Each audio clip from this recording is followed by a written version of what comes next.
𝐬𝐫𝐝 was quiet that morning.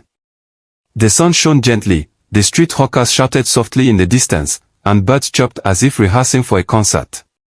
Lizzy stood in her garden, watering the plants while humming a gospel song. Nathan sat in a stroller beside her, playing with his soft toys. Her phone buzzed. It was a message from her lawyer, urgent. Call me immediately. Lizzy's heart skipped a beat. She quickly handed Nathan to the nanny and went inside to call. Good morning, sir, she said. Good morning, Madam Lizzy, the lawyer replied. We just received a letter. A group claiming to be part owners of the land behind your academy has filed a suit. They say your expansion project entered their father's farmland. Lizzy closed her eyes. Not again, she whispered. I know. But this time, it's more complicated. They're not asking for the land back, they want 10 million Nigerian nairas as compensation. Nigerian naira 10 million. Lizzy gasped. We did all the checks before building. I believe you, he replied. But now we have to go to court again. Lizzy sighed. Please keep me updated. She ended the call and sat quietly for a while. Just then, 𝐬𝐮𝐻 came in, carrying Nathan. What's wrong? She told him everything. 𝐬𝐮𝐻 didn't panic. We'll fight it together. Don't let this disturb your peace. But 𝐬𝐮𝐻, this is the third legal problem in 2 years. I'm tired. He sat beside her and held her hand. Storms come, but they don't last forever. You've survived worse. She nodded. You're right. Later that week, the case began. Lizzy and her lawyer provided documents again, proof of land purchase, pictures, videos, and voice recordings of the former owner confirming full payment and ownership. But the other party brought fake witnesses, people who lied and said Lizzy bribed her way into building on someone's land. It hurt deeply. After one of the hearings, Lizzy sat in the car quietly. She didn't cry. But 𝐬𝐮𝐻 saw the sadness in her eyes. Why do people fight someone who is only trying to help others? She asked. 𝐬𝐮𝐻 placed a hand on her shoulder. Because light always attracts attention. Even from those who live in darkness. The judge postponed the final ruling for 2 weeks. Those days felt like months. But during that period, something happened that reminded Lizzy why she could never give up. One evening, as she left the academy, a young woman stopped her at the gate. Good evening, Ma, the girl said. My name is Stella. I was in prison for 1 year after I was wrongly accused of theft at my workplace. I lost everything, my job, my home, and my dignity. Lizzy listened quietly. I read about your story. It gave me strength while I was inside. When I came out, I had nowhere to go. Someone told me about your second chance fund. I applied. Lizzy nodded slowly. Yes. I saw your application. You've been accepted. The girl broke down in tears. I just want you to know, she said, that your kindness saved me from taking my own life. Lizzy hugged her tightly. You're safe now. You're home. That night, Lizzy couldn't sleep. She looked at Nathan as he lay peacefully in his crib. Then she walked into her sewing room, turned on the light, and sat at her old machine, the same one she had started with years ago. She ran her fingers over the metal frame and whispered, no matter what happens in court, I will keep going. 2 weeks later, the final court hearing took place. The judge reviewed the documents again, then addressed the court. Based on the evidence, this court finds no wrongdoing by Madam 𝐿𝐵𝐻𝐿𝐵𝐻𝐿𝐵𝐻𝐿. The claim of illegal land expansion is hereby dismissed. Lizzy breathed out for the first time in days. The judge added, and to the claimants, this court warns against false accusations and will report your actions for further investigation. Outside the court, Lizzy hugged 𝐬𝐻𝐻. God keeps fighting for us, she said. Yes, he smiled. Because your mission is bigger than these challenges. That evening, back at the academy, her staff and students welcomed her with cheers and music. Amy danced around with a handkerchief, shouting, our queen has done it again. Oh. Court cannot stop our calling. Lizzy laughed, her heart lighter. She stood before them and said, "This journey has taught me one thing, purpose always comes with pressure. But we will not break. We will not stop." Everyone clapped and shouted, "Amen." The academy grew stronger. More women came. More stories were healed. And Lizzy, she stood taller than ever. Because storms don't stop destiny. Awesome. Let's continue Lizzy's powerful journey. 3 months had passed since the court victory, and life was blooming once again for Lizzy and her family. The academy was now training over 100 women, and the Second Chance Fund had started getting donations from abroad. Lizzy's story had not only inspired women in Nigeria but across Africa. She was invited to Ghana for a Women of Influence conference and returned with a humanitarian award. She didn't go alone, Desmond and baby Nathan went with her. The crowd loved seeing the family together, especially when Desmond carried Nathan on stage during her acceptance speech. "You are proof that love can heal," the host had said. After returning to ABA, Lizzy received an exciting call. "Hello, am I speaking with Mrs. Lizzy Okofor?" "Yes, this is she. This is Blessing Oluchi from the Office of the First Lady. The Presidency would like to honor you at the National Women Builders Conference next month in Abuja. You've been nominated for the Changemaker Medal." Lizzy's heart dropped. "Wait, what?" "You've inspired thousands," the voice replied kindly. "You are exactly what the next generation of girls needs." When she ended the call, Lizzy stood in her office, stunned. Amy, who was nearby arranging fabrics, noticed her expression. "What happened? You look like someone who just saw an angel." Lizzy smiled slowly. "Maybe I did. Amy, I'm going to Abuja. The Presidency wants to honor me." Amy dropped the fabric bundle and screamed. "Ew. Our tailor is now national property." Lizzy laughed and hugged her. "We've come a long way, haven't we?" Later that night, Lizzy and Desmond sat on the balcony after dinner, Nathan sleeping peacefully between them in his bassinet. "Desmond," Lizzy said, "do you ever think we're dreaming?" He took her hand and smiled. "No, my love. We are living proof that pain can give birth to purpose. You've changed lives, including mine." Lizzy turned to him, emotion in her eyes. "Sometimes I still remember those days I begged for 5,000 Nigerian nairas to fix a sewing machine. Or how I cried when Steve told me I wasn't in his class." Desmond looked at her gently. "Now you are the class. The class of strength. The class of grace." The day of the conference arrived quickly. Lizzy wore a beautifully tailored gold and white gown from her own new luxury collection, named Ashes to Glory. Her hair was braided neatly, and her face wore only soft makeup. She didn't need too much, her confidence did the rest. As she stepped into the large hall filled with governors' wives, ministers, CEOs, and influencers, everyone turned. "There she is," people whispered. "That's Madam Lizzy from ABA." When her name was called, she walked up to the stage calmly, holding her speech in one hand and her truth in the other. She stood before the microphone and took a deep breath. "I am here today not because I had a perfect beginning, but because I refused to let a bad one define my life. I gave my all to a man who walked away the moment he got rich. I cried, I broke, and I almost gave up. But one morning, I wiped my tears, picked up my sewing machine, and chose to rise." There was silence in the hall. All eyes on her. Some faces already tear-stained. "Today, I run a fashion school.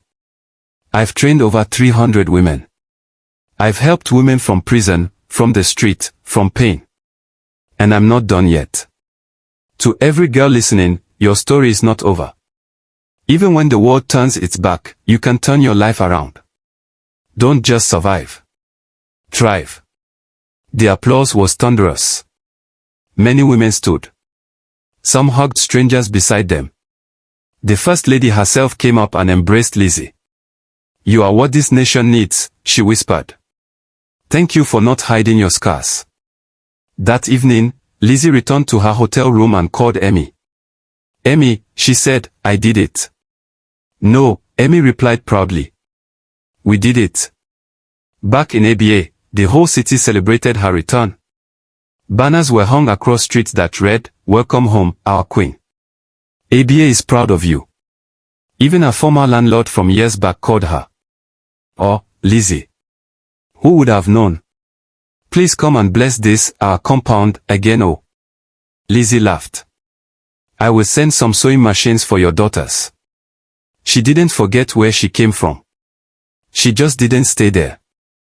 It was a sunny Saturday morning when Lizzy received a message that brought her back to where it all began.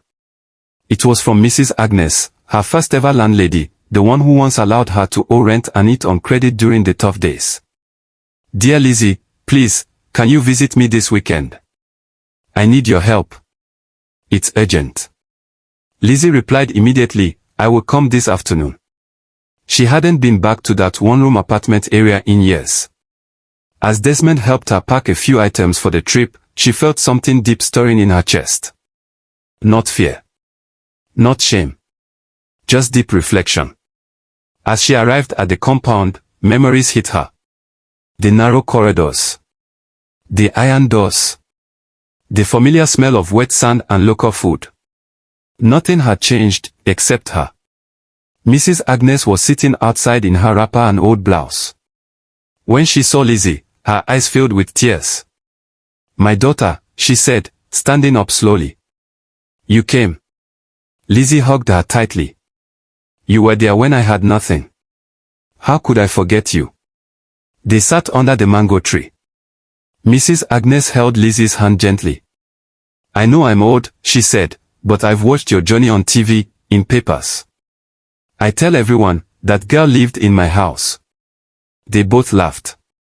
"I called you because this compound is collapsing," the woman said, her voice low. "The roof leaks badly. 2 of my tenants have already moved out.